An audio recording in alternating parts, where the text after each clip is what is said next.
Alrighty. So today we have Hannah Maloney in the driver's seat. Hello. How you doing, Hannah? I'm doing good. I'm excited to drive this amazing machine. Yeah. Yeah, it's pretty exciting, and it's a beautiful day here in Tassie. So it's a great day for a drive.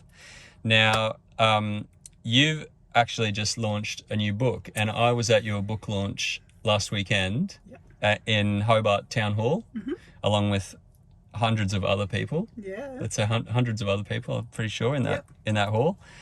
And over the last week, I've actually read your book, and it's a beautiful book. It's about growing your own food, but it's a lot more than that. It's really about strengthening community and creating resilient communities in the face of the climate crisis. Is that right? I kind of summarise it, how to live a good life in the face of the climate emergency. And people know me as a gardener mostly through my work locally, but on Gardening Australia as well. But it's not a gardening book. It's a book about how to change the system and grow a better world for everybody, not just yourself. Yeah, so there's a lot of like philosophy and stuff in the book as well. I think it's important because I think it's good to think about why we do things and just not what we're doing. It's like everything I do in my life is so deeply informed by a lot of thinking, observing our world and noticing that things have to change. So why I do things is very much laid out in that book. And I think if we all started asking ourselves why we do things, it might actually start to inform how we live a bit more meaningfully. And there's some beautiful images of your home and your garden in the book as well. And I'm just going to ask you a quick favor. See that button on the bottom right hand corner of the screen with the little car? Just push that one. Okay. And now see the one on the left hand side where it says glove box? You just push that. Oh, hello. And here we have your book, The Good Life. You can hold it up. Nice. Two heads. There you go. Tasmania. Fantastic. And I was going to ask if you could read like your favourite paragraph out of the book as well. Ooh, favourite. Look, like how long have we got? Maybe just one paragraph. I've got one in mind. If you don't, I know on page 22 there's a good one at the top. All right, let's go page 22.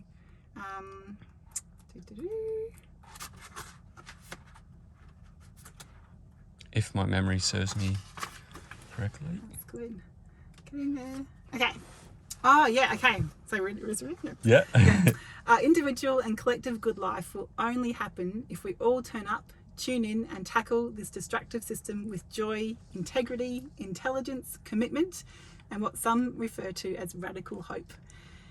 Radical hope is a verb, and in the context of the climate emergency, describes having hope in the face of huge uncertainty, and knowing that what you do to bring about positive change might not work, but you do it anyway because there's a chance that it just might.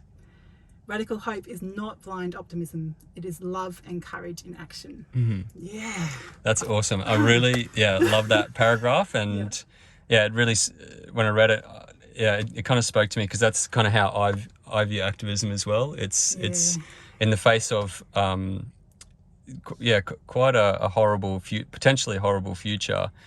We have to remain positive and optimistic and try to change the system as much as we can. Yeah, and I think that helps me as well as radical hope is knowing that the work that we're doing towards a better world for all is generational work. So we can't expect to solve everything in our very short lives, but we are part of this generational framework of beautiful activists just going their hardest, and we are one beautiful dot in this galaxy that can help join up to the next dot. That really helps because prior to thinking this through more deeply, I was like, there is no way we can fix everything. It's actually not possible in our lives. How do we approach this with sanity and good health and the ability to still find love and joy in our lives? Because I don't want to spend my very short life, being sad and depressed. I understand you can't be happy all the time, but we need the joy. We need that love. Otherwise, why are we here? We need it to motivate and drive us. Really, And it's why we do the work we do as activists. It's like we want that for everyone. Awesome.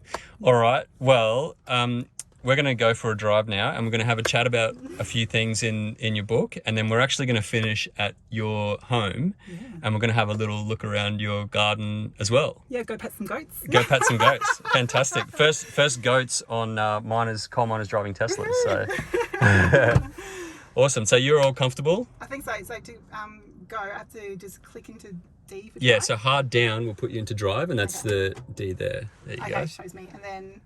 and you just push the accelerator and we're away. And I've got to indicate. Yep. Just got to practice. Okay, let's go. Okay, good. All right. Nice one. Now, I'll just also mention that you're not new to electric vehicles. No. So you have an electric, not only do you have an electric vehicle, but your husband, Anton, is one of 3 people who run a company called the Good Car Co. Yeah, that's right. So definitely my first time in a Tesla, but the Good Car Co imports second-hand electric Nissan Leafs from Japan, and they distribute them all over Australia. They do this because after our last federal election in Australia, when we were just so disheartened with the Morrison government, the Liberal government, we just went, what else can we do? And Anton and 2 other friends, Sam and Ange, went, let's do this. None of them know anything about cars, but they could see the transport industry in Australia was lagging, and we still are very much lagging behind the rest of the world. Yeah. And this is something that they could do, and I'm so full of respect for them for just having a crack. Yeah.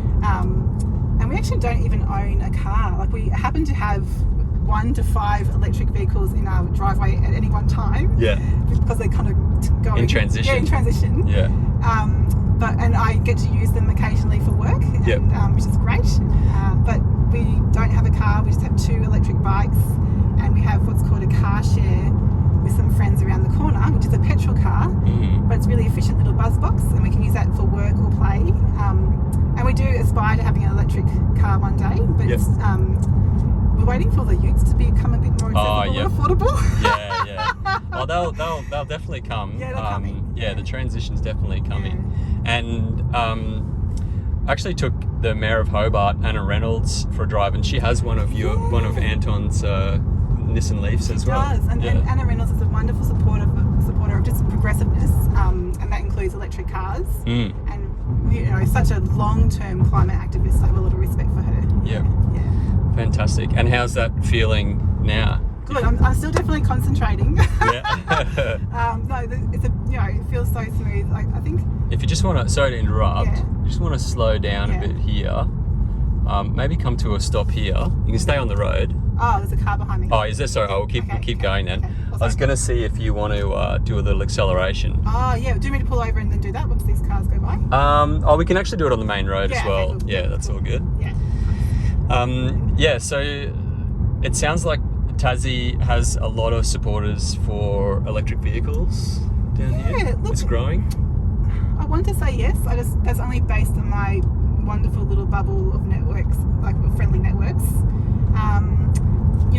But other indicators are that we're having more charging stations put in across the island, so it's easier for people to travel.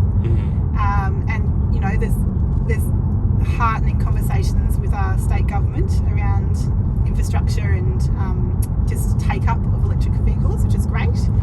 I think what's still a struggle for most people is affording that new technology, and so I think my hope is in years to come, in the near future, is that we have more incentives to support people to make that transition, because that's what will swiftly move things along. Absolutely, and we've seen that in countries like Norway. We always talk about Norway, but they've had a 25% subsidy on electric vehicles since 2001. Yeah. So that's why now they've got a 70 or 80% new vehicle uptake as EVs.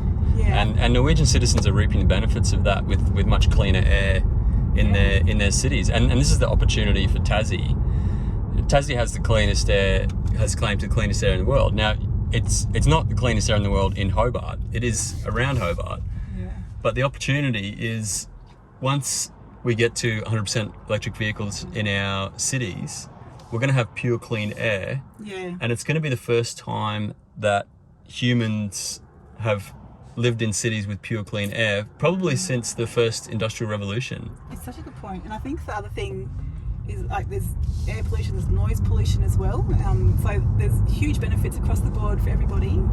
And I think, going back to subsidies, people are like, oh, we all need to make these huge changes, but most people can't afford to. Yeah. It's like and that's the majority of Australia. Yeah. And so how do we make those technologies more open to people and not just, get down on people for not changing everything? It's like, well, you can't expect that to happen. We need to support this to happen together. Absolutely. Yeah. And that's why, I think federal government support is so critical and incentives and the projects like Anton's doing are so good for seeding the market and getting that uptake. Yeah, because going. Right now we have no government initiatives in this area, so industry is what's leading the way, leading that conversation and the practical pathways, which is wonderful. But to get that mass behaviour change is that you ideally need government there as well. Yeah. And I often think about why doesn't our government support electric vehicles when it's going to benefit everyone's health so much? And really the reason is the influence of the oil industry over our government has been suppressing the uptake of electric vehicles for decades essentially. And another thing which I think really ties in with what you're doing around food is the concept of decentralization. So with what you're doing and enabling people to grow their own food and communities to be self-sufficient, you're decentralizing food production away from the monopolistic Coles Woolies kind of system that we've got now. So decentralization of food production is similar to the decentralization of energy production. And the decentralization of food and energy leads to the decentralization of political power. And it's interesting. Sometimes we talk about community sufficiency instead of self-sufficiency, and that's a nice thing to aim for. Sometimes people think when I say that I mean that we shouldn't have big farms or sizable operations, and I don't believe that. In Australia we've got some amazing producers and farmers, and I want them to always be there.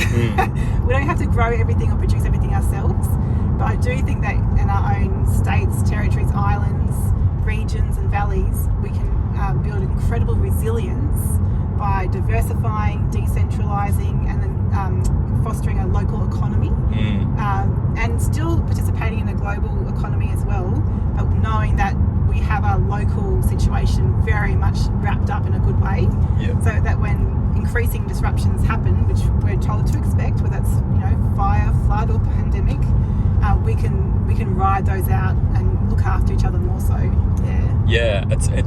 There's so many similarities with energy. Like if we're having to bring in food from a long way away constantly, and then if that supply chain gets cut from flooding or for whatever reason in the future, having the ability to grow your own food locally and produce your own energy locally, like you say, it's just going to be so critical with all the disruption that's coming. I don't think it has to be our government does a really great job at telling people that it's not viable economically and logistically, but that's not true. The data's there, the homework's been done, people have done plans for whole of Australia in different regions for different things. It's actually nonsensical now. It's just really short-sighted. And you can really tell from a lot of the things that these particular politicians are saying that they are just representing massive corporations. And I think how wonderful would it be if we could somehow regulate who contributes how much money to what party? That would change things so quickly. Absolutely. I think politics is so corrupt, and we don't see a lot of that unless you're really looking and really investigating. It's not of course the average Australian doesn't understand that or hasn't clued into it, because people are working full time hiding it. And for people like ourselves who may be more engaged in politics, we see it, but a lot of people don't have the time to invest in that.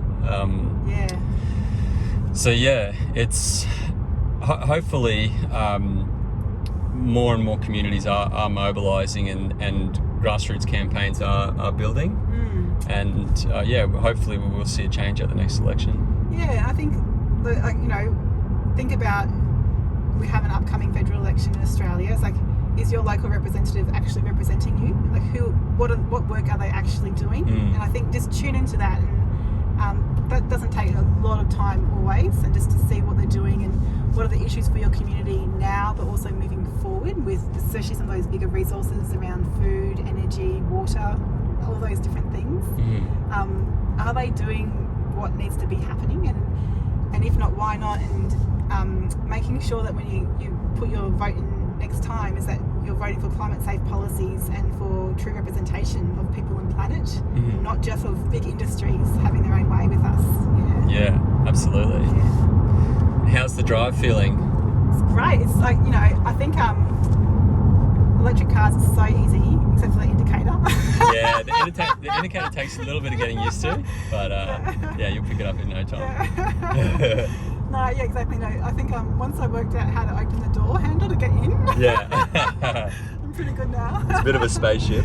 Yeah, no, it's incredible. But you'll feel as we go around the corner, it's very flat, and we mentioned earlier that's because all the weight is down really low. Yeah.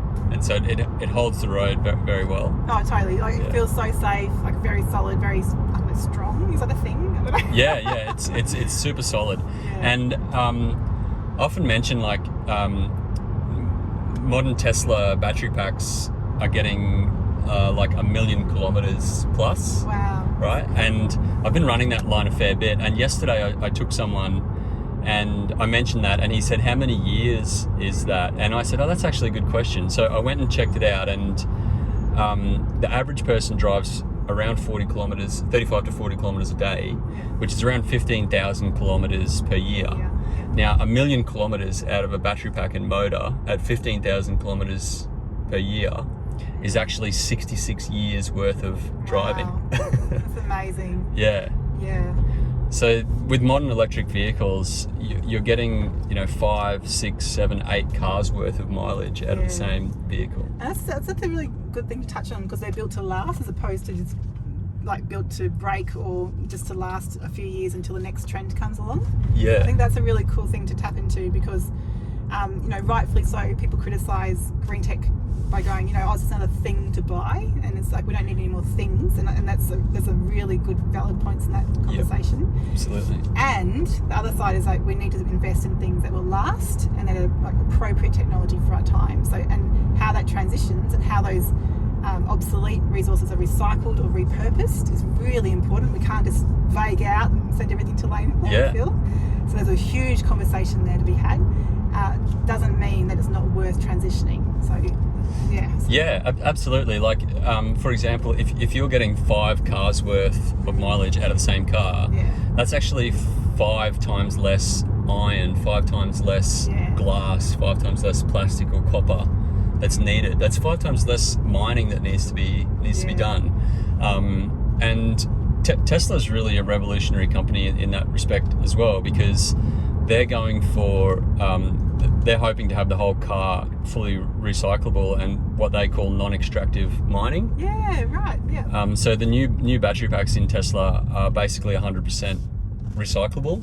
So you get your 66 years out of it, and then all the elements, all the minerals in it can be recycled and turned into new batteries again. And that's how all industry needs to be functioning if we're actually going to have longevity in products, but also in business. Like it makes good economic sense that people want to buy into that. Absolutely. So we're heading to your place now, and I wanted to chat a bit more about like your garden and what you do there. Because you're really into composting, aren't you? Like you're very, very much into composting. I am. I've spent a significant part of my adult life talking to people about compost. And to me, it's like one of the low-hanging fruits in our culture. Like currently, a lot of our food scraps from every stage of the food cycle actually ends up in landfill or a waste system. And once in landfill, foods mixed up with plastics and other mixed rubbish, and it starts to emit methane gases, hugely harmful for the atmosphere. In Australia, the national average is around 40% of our food goes to landfill. Oh wow! And that's often really good quality food that's still edible, but it's past the use-by date. So it's a huge missed opportunity, and there's now lots of great people and organisations working at that at different points, from farm to kitchen table, how to prevent that from occurring. But to me, it's just, I've taught hundreds, maybe thousands of people now how to do home composting. Wow. Just because it's so easy once you understand the basic principles of composting, get the balance right, and hugely beneficial for soil health, which, as we all know, healthy soil equals healthy plants, equals healthy people and animals, and sequesters carbon, and soil is life. So I'm trained in permaculture, and I'm like, if we could just get a treatment of soil better, that would solve so many different things, from small tiny backyards to broad acre agriculture. So composting is a really, it's an easy thing that we can do. It doesn't have to be hard, and we're now seeing great councils across Australia doing food collection services and doing large scale composting to take that pressure off some people who can't compost for really valid reasons. And so I think there's a really, really important point here, is that we can't rely on individuals to make, save the world. We need, we need collective action, which happens when individuals join in, but we also need systemic change, which can come from councils or industry as well, who join in. So I don't think it's fair to say to people, just sort out your carbon footprint and start composting. I do think everyone should compost if they can. If they can, and do everything else they can as well. But mostly I say to people, think about who you vote for at your elections, and think about where you put your money, and whether that's superannuation or how you're buying your food or who you're spending your electricity money on. If you get those two things in shape, we would have a huge impact. Absolutely. So mostly I tell them that. And also, so you do a lot of composting, and you've also got animals on your little property as well. How do they integrate with what you grow? Oh yeah, animals are so key. So we love them, so they're our dear friends, and they are working just like us in the garden. So we have chickens, and as well as eggs and company and hilarity, they also sometimes put through our garden to clean up old plant waste and drop their manure to help fertilise the soil and eat any bugs and slugs and all the things. So that's really important. Do a bit of pest control. Oh yeah, a bit of pest control, no worries. And they process green waste as well in their deep litter run, which eventually turns back into compost.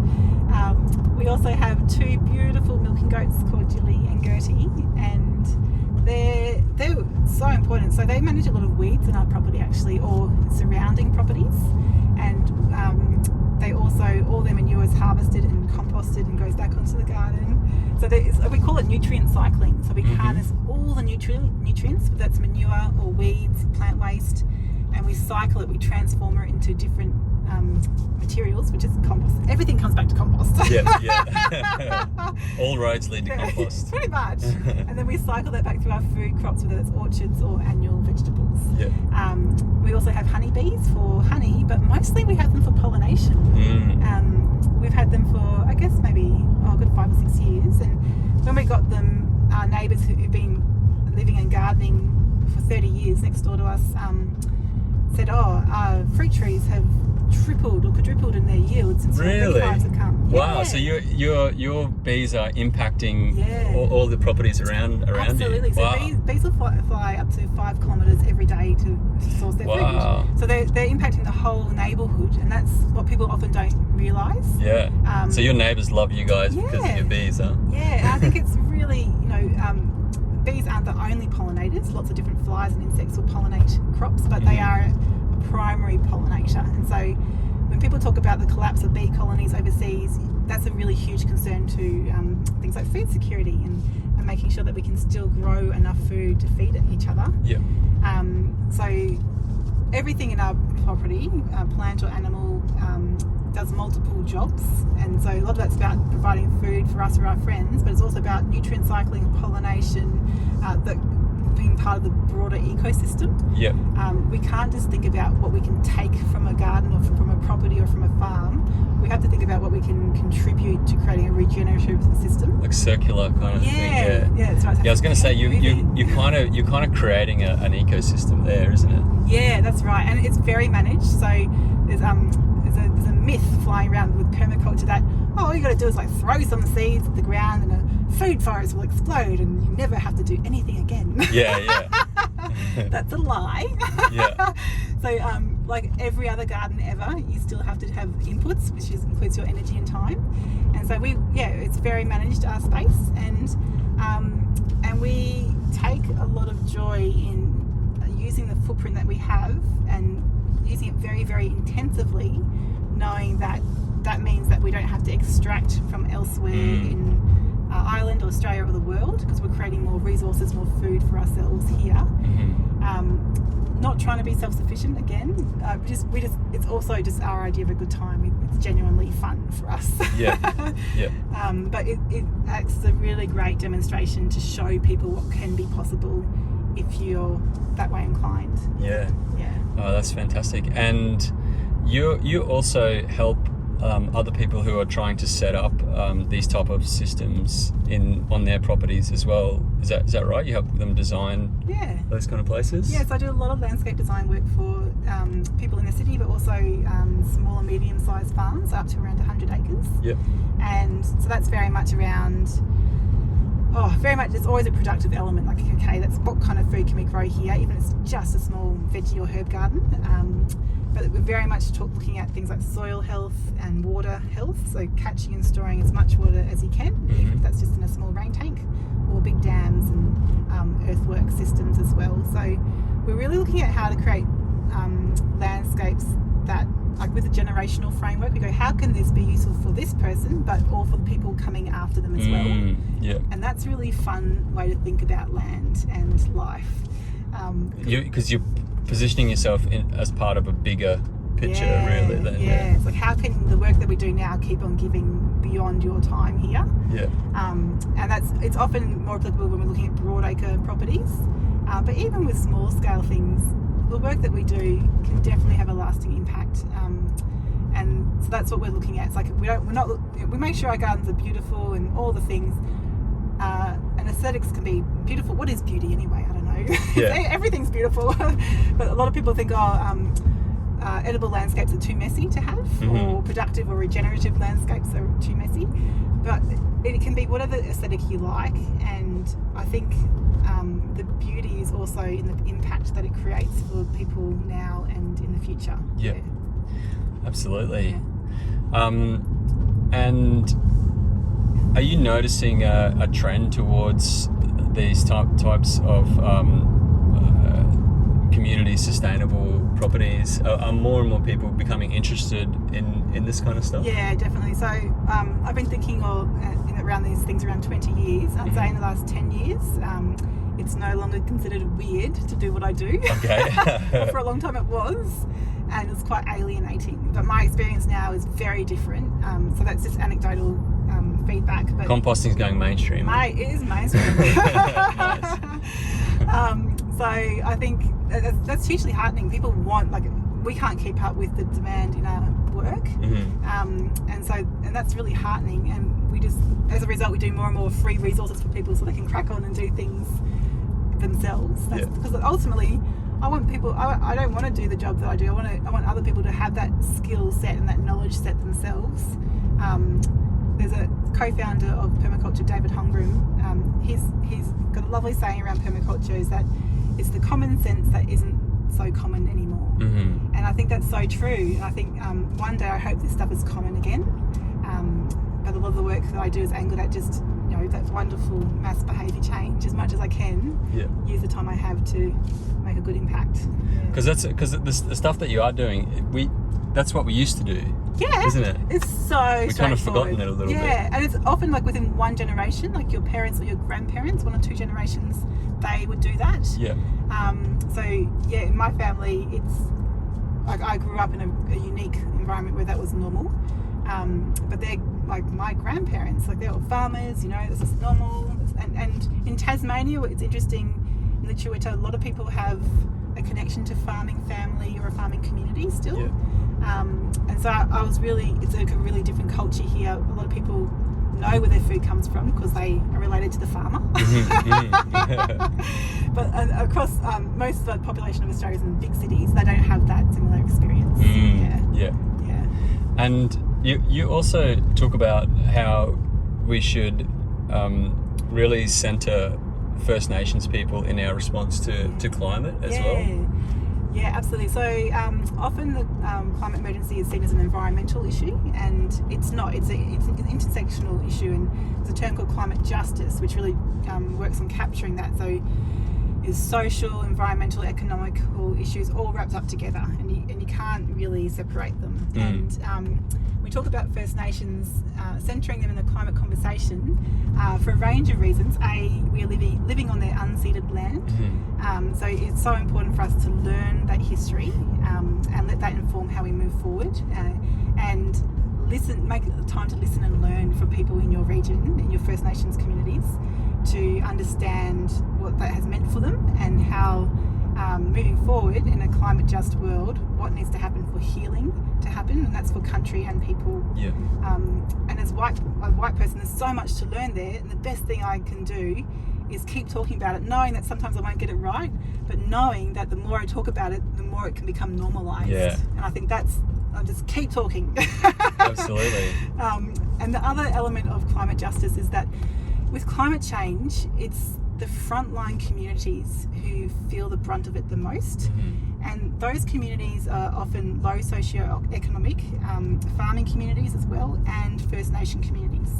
And so, but those communities don't necessarily or never actually cause climate change. Yeah, it's the big polluters, it's the big business that do that. But the frontline communities suffer the consequences. Hugely. So First Nations people are very much right there on the front line. Yeah. Our responsibility is to listen to them and really help them protect country and people and everything that's wrapped up in that. Because they were living sustainably for tens of thousands of years. They know how to do it better than anyone, really. Yeah. Even with concepts like cool burning, is it? Yeah, cultural burning or cool burning. Yeah, that's right. So in Australia, fire is very much a lot of our on top of our brains. And after the 2019 fires, there's been more conversation around cultural burning and how that can help play a role in managing our landscapes. And so I've seen lots of different cultural burning training workshops happening independently with First Nations communities, but also with country fire services. And that's been a really healthy dialogue from what I can see. So it is being integrated. Yeah. And importantly, I don't think any First Nations person I've ever heard speak is talking about it as the silver bullet, but it is a really important tool to include in fire management. And of course, it really, I think it really helps to shine the light on that skill and knowledge that you mentioned that's already in our community, First Nations communities, and acknowledge them and celebrate them and centre them in part of the solutions. Yeah. Rather than going, oh no, we just need more technology to solve everything. Yeah. I feel like New Zealand does this quite well. And I've heard that New Zealand, something else I heard recently, New Zealand has a 1,000-year rewilding plan. Oh, have you heard about this? I actually haven't. No. I don't know a lot about it, but apparently, that they have this 1,000-year rewilding plan, and it's obviously aimed at trying to bring back a lot of the stuff that we've lost. Yeah. And I think that's like having because most political terms are 3 years, but having policies that go for generations. Yeah. That's the need. That's where we're at. We need generational views, generational policies to carry us through this time.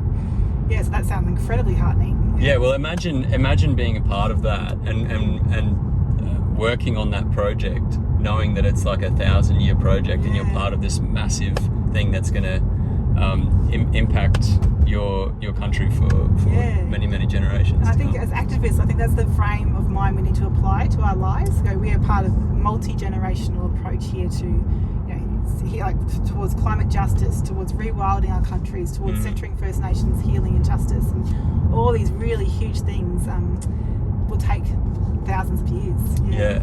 It's exciting to think about those kind of things. Yeah. More empowering. I think it takes it. I think it's a healthy reality check, and once you understand you can't solve everything in this one life, and it empowers you to go, what a beautiful thread of story that I'm part of. And I'm going to nudge it in the right direction. Love it. Awesome. Great. So we're now coming down Kununyi. I've only just recently figured out how to pronounce that properly. Bob Brown actually taught me how to say that last week. It's mispronouncing it. So we're coming down Kununyi towards your place, and we're going to drive up there and go for a wander around.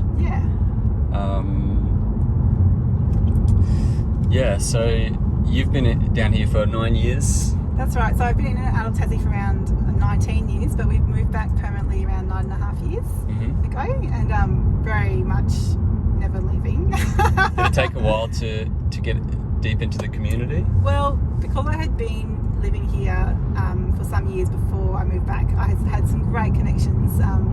There is, I think, in smaller communities, it can be a bit harder to find your people sometimes, because people, beautifully have their own networks and friendships quite established, and so sometimes if you're coming in, it can take a little while to find your groove.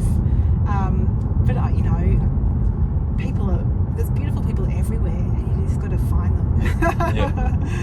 Which is gorgeous, and the Chooks in Tasmania has so many of them, as does everywhere. Fantastic.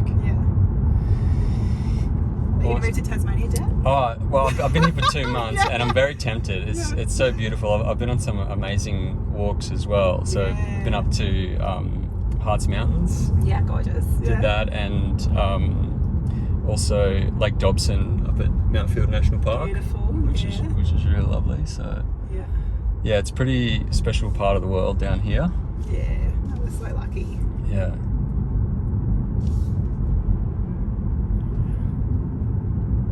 And we didn't do a little 0 to 100, but I guess you get the feeling that mate. You know what? I don't even know if I want to go 100 k's an hour. I'm such a nana driver.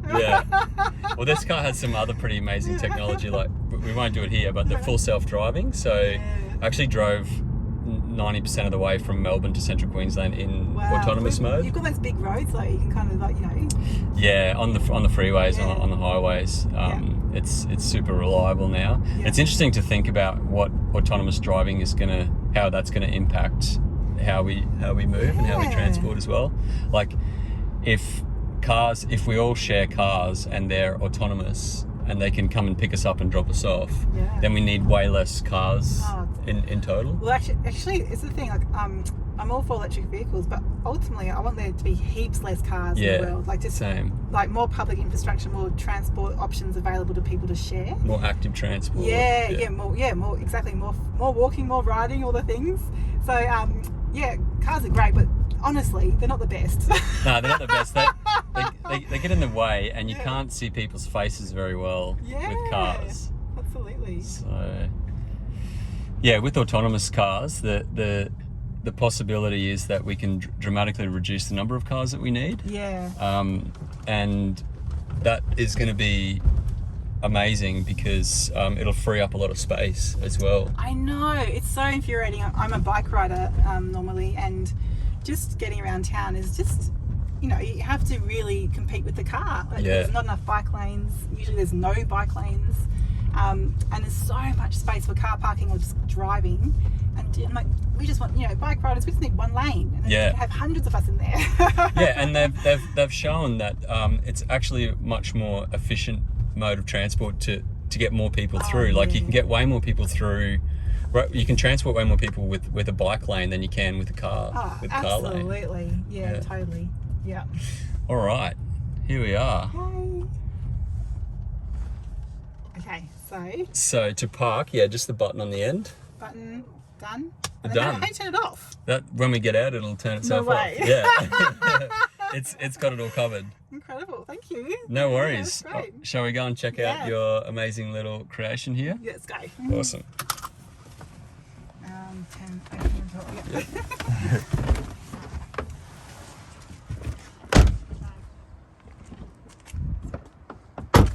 Thanks, Dan. No worries. Okay, cool. All right, so do you want me to do a little tour? Yeah. All right, this is my place. All right, and this is the famous pink Yeah. house in the background. We're doing some house renovations at the moment, so random appliances lying around. Yep. Walls half painted. It's a work in progress. Oh yeah. Come on, Dan.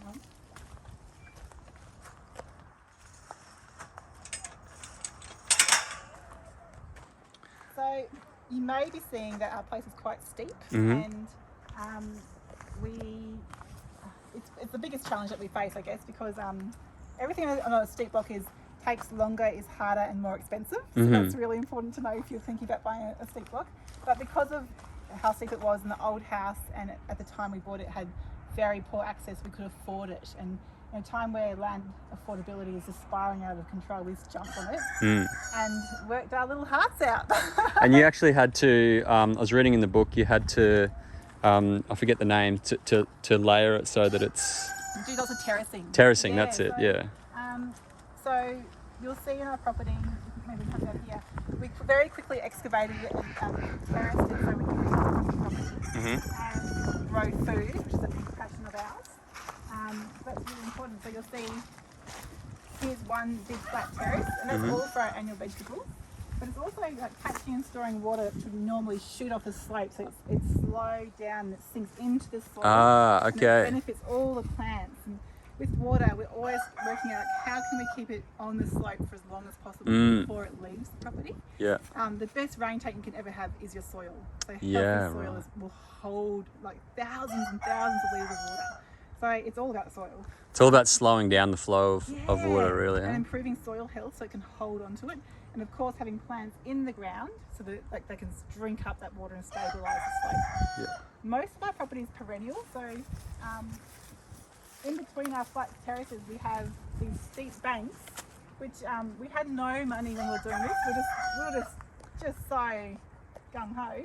We're like, oh, we can't build retaining walls, there's no money. So we're just going to do these earth banks and turn them into what we call food forests. Oh yeah. Multi-layered, strategically chosen plants, which are all productive for one reason or another. So they either feed us, or it's feeding the soil, or it's feeding the pollinators, is the three main things. So we've got mixed fruit trees in here, which are still quite young. They're maybe 2 years old. And then we've got globe artichokes, some native indigofera, which fixes nitrogen to soil, ornamental flowers. We're at the end of, or beginning of winter here, so, sorry, beginning of spring. So a lot of plants are just waking up. So in another month, it bushes out beautifully and really creates this gorgeous aesthetic we love, and it's so productive. Yeah, right. So everything has a purpose, or everything... Yeah, or usually at least three purposes. Three purposes, wow, yeah. So multifunctionality is so important, and it means that we don't have to do as much work ourselves. So the globe artichokes are feeding us, but all that leaf matter can be used as mulch. Those big leaves are great mulch for the ground, and the goats love eating them. So it's at least three things for every single plant, and usually more. So that's really important. Wow. Yeah, so there's crops coming in and out of the ground at the moment because we're at the beginning of spring.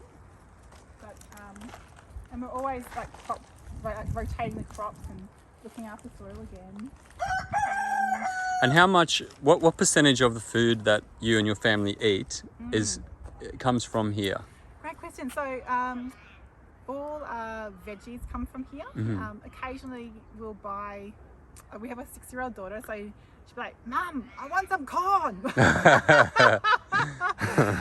And you know, as every parent knows, if your kid wants to eat vegetables, you just get them the vegetables. Yeah. So even in midwinter, sometimes we'll buy veggies which we would never normally eat because they're out of season. but the kid wants corn.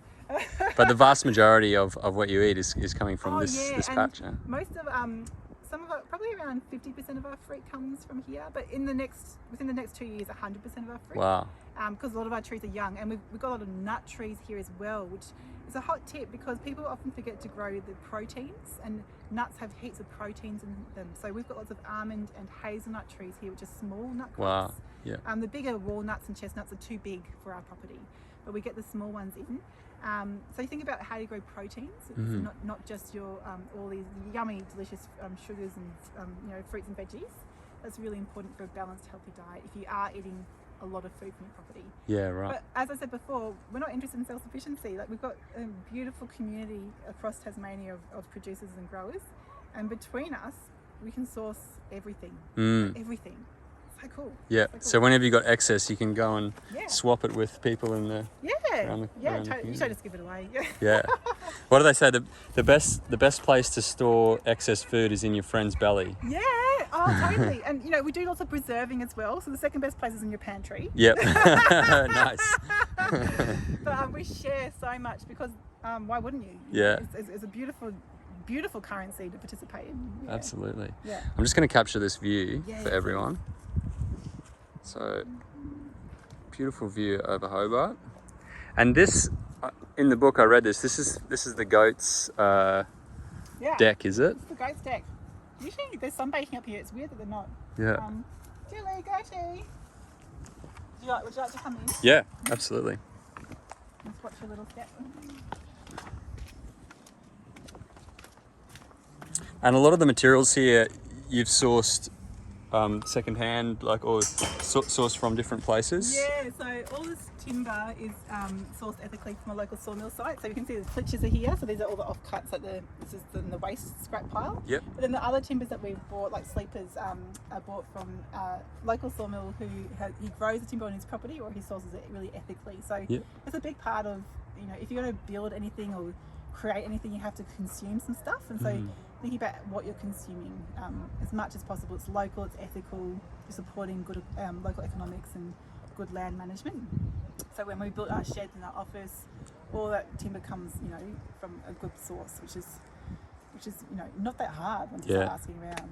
Yeah, and it enables you to be super creative as well. Oh yeah. Oh mate, we are all about the creativity. Yeah. Because we're constantly trying to do so much with not a lot of resources. But with such beautiful results. Yeah. We go in with a plan or an idea. We come out with something, quite different, but it meets the same objective, and it looks a bit different, and it's used a few different, range of materials, and it's beautiful. And you probably surprise yourself sometimes with what you can come up with, eh? Yeah, totally. I think often scarcity can be a great, wonderful thing for creativity. Yeah.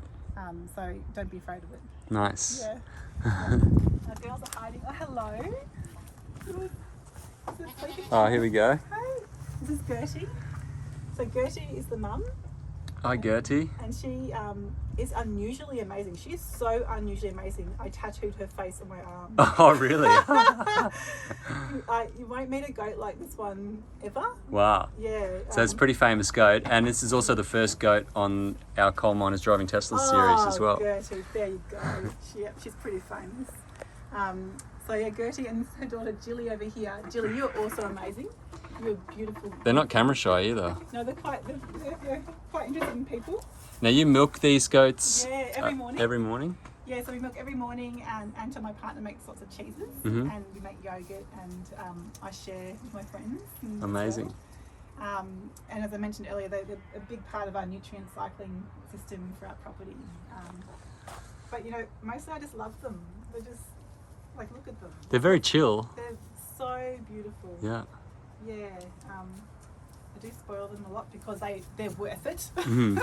And you get to watch the sunrise in the morning as well. Yeah, absolutely. So every morning I milk quite early as the sun comes up, and I can sit here and just look out there, and it never gets old. Yeah. Amazing. It's so beautiful. Hi, Des. Yeah, beautiful.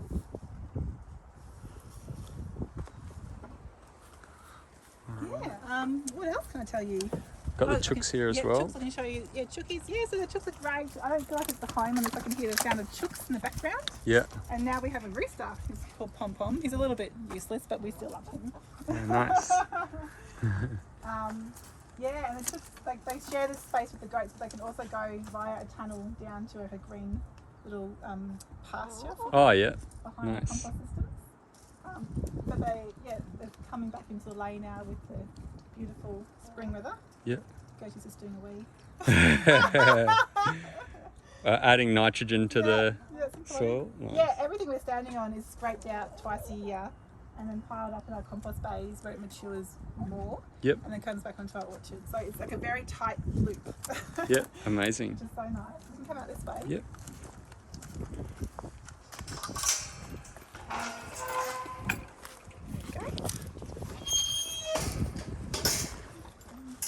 Yeah, and so our chook house, and then we've got quite a large worm farm, which is an old bath underneath here, but it doubles as a seat. Cause Oh, yeah. I often like to sit here and mostly just look at my goats.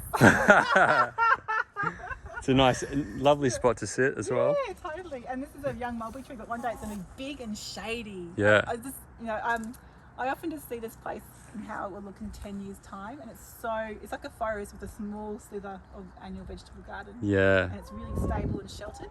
Yeah. We do get smashed by the winds here, as does a lot of Nipaluna, Hobart. But yeah, so a lot of our properties are angled at how can we become one big windbreak? Yeah. And which is really productive and beautiful. Yeah. Yeah. Yeah, we had a mulberry tree when I grew up as well, and Yeah. when it was full of mulberries, yeah, my brothers and I would just be covered in purple. Stains. Yeah. Such good times. Yeah. Which is good. So yeah, so compost bay, chicken feeder, and then coming up, this side of the property is very much in transition. Some of our house renovations have meant that we've had to move a few things. Mm-hmm. But mostly it's all, that actual whole side has been turned into a giant windbreak. Wow. but it's all edible. Most of it's a food forest, so we've got primary fruit trees like olives, feijoas, more olives, and then mixed orchard down the front here, which is wow. stone fruit and cherries and all the yummy things.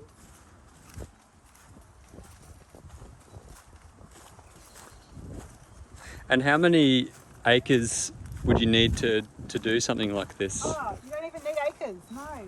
So I think you don't need a farm. You can do it on a quarter acre or less. So quarter acre is 1,000 square meters. Mm-hmm. Most people don't even have that these days because it's quite big. You could do it on 500 square meters. Yeah, you don't need. Like I've got, I don't know how many fruit nut trees. I've got a lot. Mostly because I just get really excited. Yeah. How much space do you have here? We have around just under 3,000 square meters. 3,000 so square it's meters. less than 1 acre. Yeah. But we do so much. We could do. I've lived in so many rental houses before we bought here, and usually it's around a 500 square meter block. Mm-hmm. So an even smaller garden. We produce all our veggies so easily from that. And if you happen to inherit a fruit tree in that rental house, that was a bonus. Yeah, right. So you don't need a big place, and it doesn't have to be this expansive. I mean, very compact. Yeah, Yep. I think that's the biggest thing to take home. Like down here, a lot of these things, like we're always looking at, because our property is so steep, all our terraces are quite narrow. So we've done some espaliering of our apple trees, so they can just be tight and skinny. Yeah, yeah. And then everything's trained very strategically, just so it can fit along the terraces. Yeah. Optimized. Yeah, so that's a big part of what we do, is very much responding to landscape. So what I do here would be very inappropriate for someone to do somewhere else because their landscape doesn't need that approach. Yeah. So that's like always thinking about what your land is doing, inherently doing, and fitting in with that. Yeah, right. Yeah. Wow. Awesome. All right. Well, Hannah, thank you so much for coming along for an episode of Coal Miners Driving Teslas today, and thanks for showing us your beautiful garden and talking to us about compost and all the other amazing things. Yeah. And looking forward to seeing what you come up with in the future. Yeah, and thanks for having me, Dan. And I just hope in the future I'll just be banging on about climate action. So that's where you'll find me. Yeah, me too. Me too. Awesome. Great. Thanks very much. Cheers.